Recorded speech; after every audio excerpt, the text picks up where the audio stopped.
So we caught up with Vaughn Thorpe yesterday ahead of the by-elections. So now that the day has wrapped, what's next? Senior Gleaner reporter Arthur Hall joins us now. Good morning, sir. Good morning, Delia. Good morning. Pleasure to have you. You pronounced my name correctly for the first. Thank you, Delia. Oh, is how they usually call She you. used to say Arthur.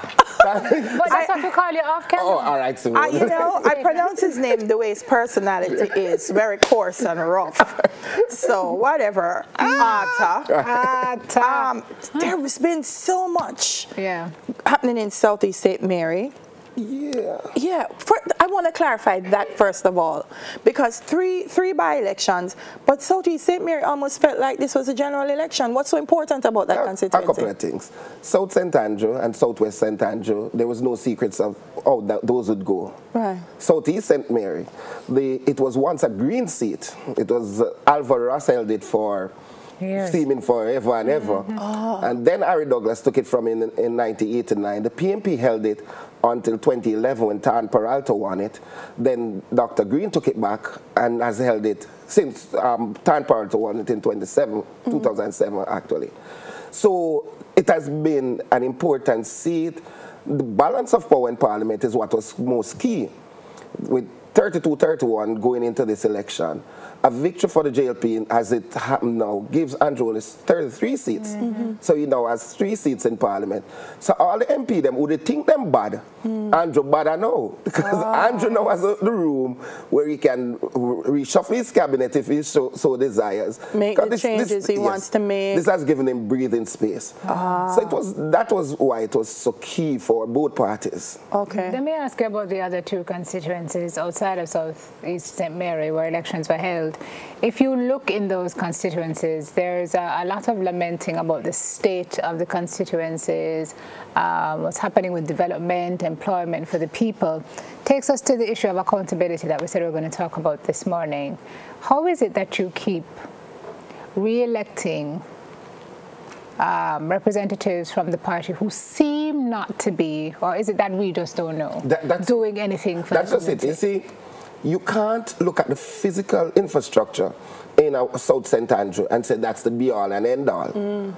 Omar Davis was the MP for South St. Andrew. He has transformed all the primary schools and the basic schools in South St. Andrew into island-wide catches.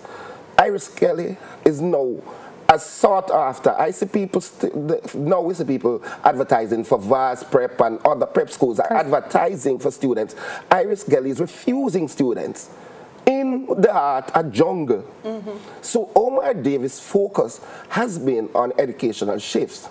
Similarly, if you go over Southwest St. Andrew, Portia Simpson-Miller could boast most doctors per square than any other inner city community in the corporate area. Because what her role has been, and the Portia Simpson Foundation has been, is to move these people. And just when she retired, we had the Gleaner did a forum down there. We had 5 medical doctors who were willing to come to our forum to say Portia Simpson-Miller made them the doctors, because them people them couldn't afford it. So the people who casually drive by and say, oh, but look on back to, look on Majestic Garden. I said, nothing now, go on. But if you look over the palms of McGill, where if you go over there, middle-class Jamaicans, poor Jamaicans have lifted themselves into that housing scheme. So it's not that they're not now go on. So people say, oh, you keep voting for them and not now go on. They don't understand the ties that people what the community needs yes. So, but the infrastructure is also important. Yeah, it is, Simone. Is important. It is, but you see, my son, I want to make sure that my son doesn't live in this infrastructure. I got you. So if my MP go help me to move, I see my son on TV, morning, mommy. So you move your child out of the poverty. So I will live in this one-room board shack for the rest of my life. But when my picnic, driving Benz, coming out the ghetto, if him want to move, me no want to move. But that's the aim for me. So our hopes and dreams are different from so many other persons. So yes, we don't want the running water them gone and the zinc fence to go. And I'm saddened when I drive through Arnett Garden and see people still have like a standpipe around the back of Trenchtown with women out there bathe. it pained me that Omar Davis would have been there so long, and that hasn't changed. But then I know that there's people in Arnett Gardens who will die for Omar Davis based on what he did. So talk to me now about keeping MPs honest. And I mean, we're speaking specifically with Southeast, but this relates to almost everybody. Election is happening, the MP says, this is what I'm going to do if you vote for me. When I don't vote, Arthur, what's the power that I have to make sure that this actually happens? Well, you know, there was a lady who called me recently to say, Mr. Hall, no, garbage not collect for 3 weeks in our community. The cleaner can't report it. Mr. Did you call your MP? Say, me not have no number for him. Mr. Did you call your councillor? I don't even know who name, so. Keeping them honest. I heard Prime Minister Andrew Holness last night at following his victory, saying that river that he had to take off his shoes to cross in comfort all, he will ensure that those people get a bridge. I will tell Prime Minister Holness that every month for the next 2 years, the Gleaner will be going there to see when work begins on that bridge. Because that's what we have. I don't know what they've promised the people. He says we're going to fix the housing for those people who live in Anotabia, as like a breeze blow, them flood out. We're going to ensure that the people in Comfort Hall get a bridge so that when nobody have to take off them shoes and cross the river again.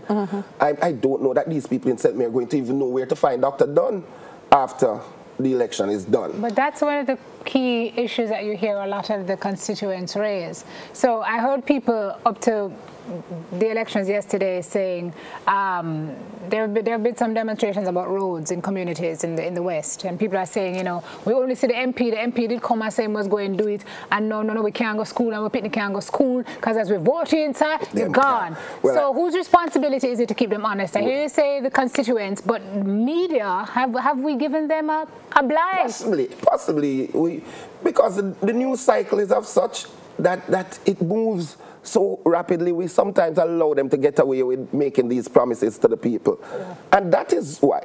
In Southeast St. Mary, I know the people of South St. Andrew and Southwest St. Andrew must be angry that there was no contest there. $250 million infrastructure work done in Southeast St. Mary in the past month. The people who never see road yet now get road. So they would have wished that this campaign would have gone for 6 more months. And God forbid that the MP have a dead for this reach here. Some of the things, I think our producer has them, investment and skills training. They said they were going to develop an industrial area near Anata Bay with factories. They were going to improve facilities at Castleton.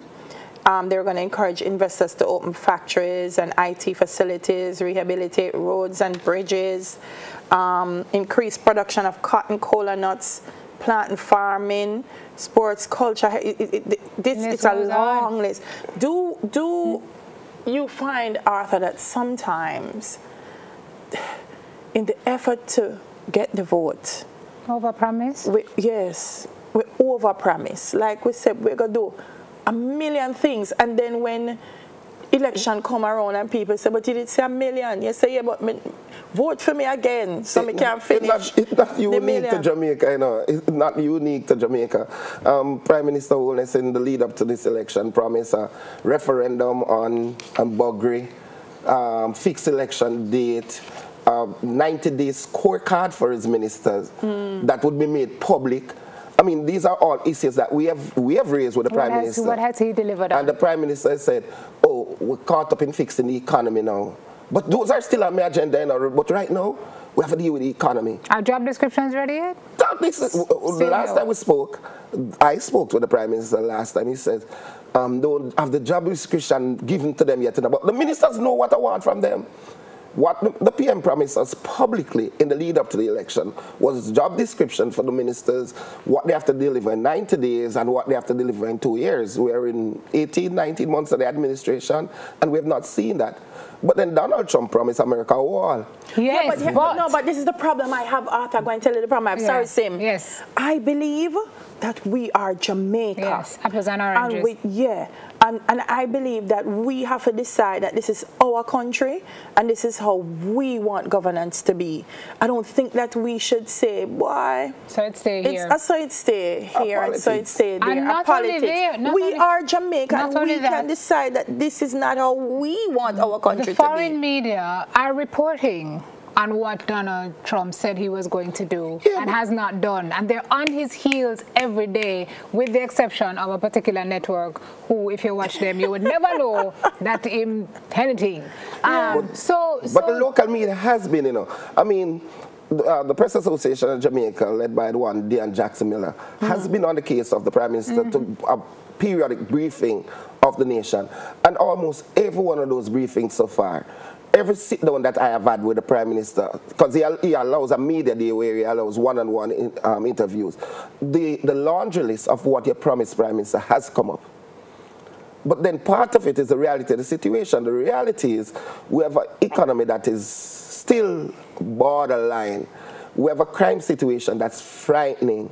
So when the Prime Minister says to me, yes, I'm going to deal with fixed election date, but right now, crime is, we have to deal with the murder rate, 1,300 people dead already. Can I genuinely say to the Prime Minister, all right, PM, I'm vexed with you. I mean, PM, we're still holding you for it, and we're still expecting a referendum. But you're giving him some room based on what's happening. But we're saying what the reality is. What we have to fix. But I want to get back to what Simone said, because apart from the media, one of the things that keeps, well, I don't know if I can say keep Trump honest, but the advocacy, the civil rights groups, Arthur, the celebrities who come out and use their influence. So I believe that that's one of the things that we lack here in Jamaica. Except it's a deal. If we're going to have a serious discussion, we can keep it. Because the Trump are honest, not using it the same. No, right. That's why I stopped. But I'm saying that, you know, we tend to say the media needs to. But I find that as citizens, we don't form the citizens associations and the CBOs and go there and advocate. Miss Harris, you know what I want to point out? I like when you say Miss Harris. Delia, Simone, what I want to point out, I don't think 5 first-term MPs from 2011 were returned 2016. Okay. Jamaicans have a way for punish you, you know. Okay. Jamaicans say you promise us this. It's unfortunate that the way them wait for punish you, the only way them have for punish you is 5 years' time. But if you just take the list of how many first-term MPs from 2011 are not in God knows now, we just check. And I am going to say to you, many of the first-term MPs will be gone next time around, because to come into God knows, you promise the people in the world. I am saying to Dr. Dunn, the pressure he's going to face. The JLP gave the people of Southeast St. Mary so much to ensure this victory. Dr. Dunn knows even if 15,000 people vote, 8,000 voted for him. Those 8,200 who voted for him are going to demand what they got in the lead up to this election. And more. So Norman Dunn could find himself out of Parliament by the time the next election comes around, because they have set the bar so high. They have given the people of Southeast St. Mary so much, and that's what happens. Even veteran MPs get sent on the way. Harry Douglas had that seat for about 4 terms, and then every time he drive the people, them go pip pip and blow past them. They called him pip pip. And that's how the pip pip came. Yeah. And they sent him into political retirement with a political neophyte turn Peralta, 1 term, never to be seen again. Let me ask you a question, Arthur. You spoke about the discussions you've had with the Prime Minister about crime and his assertion that he has to focus on that, which is the main matter at the moment, which I understand. But have we created a notion in this country that we cannot walk and chew gum at the same time? I get it. I get the fact that you have to focus on crime because that's what's important. But if you're not looking at education, then crime is going to go higher. So how you juggle? The people tell you that we're trying to juggle the balls. That is what he'll tell you. So the education transformation project is continuing. All the is trying to keep the economy on an even keel. Bobby Montague is supposed to be fixing the crime issue. That's what is going to tell you.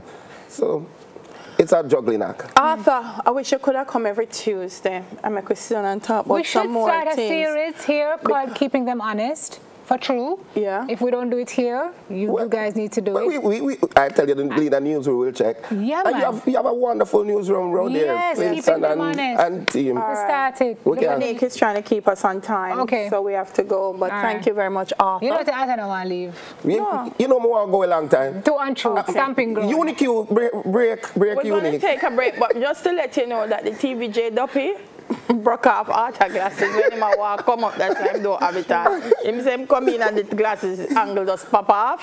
So me just make a white lady. And a right one of the radio building too. Should you allow him to have that bachelor party? Can we have Arthur back to talk about that? Yes. What a discussion that would Girl be. talk after the break. Should you allow him to have that bachelor party? Thank you, ladies. Bye. We still come back. Him not gonna away.